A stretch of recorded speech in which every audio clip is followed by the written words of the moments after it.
Iran has threatened to attack any US forces that enter the Strait of Hormuz after Donald Trump announced an operation to help thousands of seafarers stranded in the waterway. The Pentagon says 15,000 troops will be involved in the mission. It's the US president's latest attempt to break Iran's stranglehold over the strait, with global shipping effectively at a standstill and energy prices continuing to spiral upwards. Well, let's bring in our military analyst, Sean Bell, who joins us now. And Sean, the president's kind of positioning this as solving a humanitarian crisis. A, is there a crisis? And B, is this a credible response to it? Yeah, good morning, Gareth. I mean, in context, there are, we understand, about 2,000 vessels stranded. That's 20,000 crew there, according to the International Maritime Organization. As you say, Trump sort of positioned this as a humanitarian with saving the ships. But actually, if I was, as a military guy, going, if the challenge is to keep the sailors, as we said offset, it was relatively easy to just get a helicopter and drop a load of supplies into them. That is the least risky way of doing it, whereas going and actually challenging the blockade is a much more risky way of doing it. So you've got to ask the question, therefore, why is it happening? Almost certainly there's a stalemate at the moment within the talks. Oil's not flowing. The global energy crisis seems to be spiraling out of control, and President Trump is getting increasingly frustrated at his inability to combat Iranian resilience at the moment. So I think the intent of this is nothing to do with a humanitarian effort and all to do with challenging Iran's stranglehold on the Strait of Hormuz. So if the rationale isn't quite as being as presented, what's the way that it will then be executed? Is there any prior form for doing something like this? Well, there is different form, but let me just go through what we know so far. So, first of all, Central Command, US Central Command, had actually called this Project Freedom.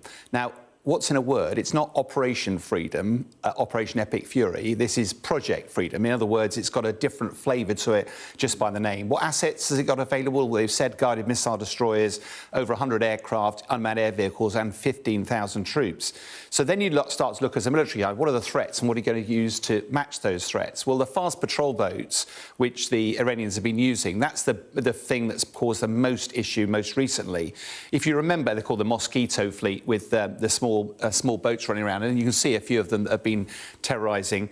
It won't be a surprise if you remember back the Somali piracy that they were doing this sort of operation. That was almost solved overnight by just putting armed personnel on each of the ships, because these little boats are really vulnerable to somebody just hanging over the side. Also aim when you're bobbing around, it's really, really difficult. So if you actually say, let's put 10 US Marine Corps on each of these ships, then you've got the numbers sort of match up. So that might be a way of combating that, but he does put boots on the ground. If any of the Americans were hit, that would be serious.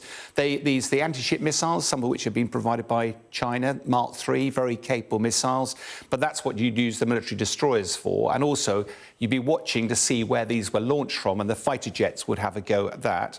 The drones, which the Iranians have, well, there's lots of jamming technology. You can actually take some of those out with small arms, and again, the fighter jets are useful there. But I think the big issue here is time. The minefield still is in place. I think we have a graphic of where the minefield... All that does is constrain the amounts of Strait of Hormuz, there we go, that's actually available to move. And what it does is it pushes all the traffic much closer to Iran, which makes it a lot more vulnerable. And if you look at just the maths involved, if you want to get these ships out, the closest you want to put them is probably about half a mile, and that's probably too close to each other.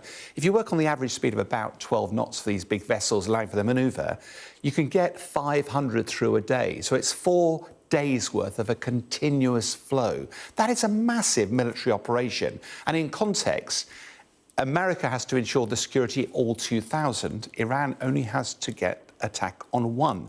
And that's where the maths is completely in Iran's favour. I think this is a sign of a frustration. It's really interesting to see how America is actually going to go about doing it.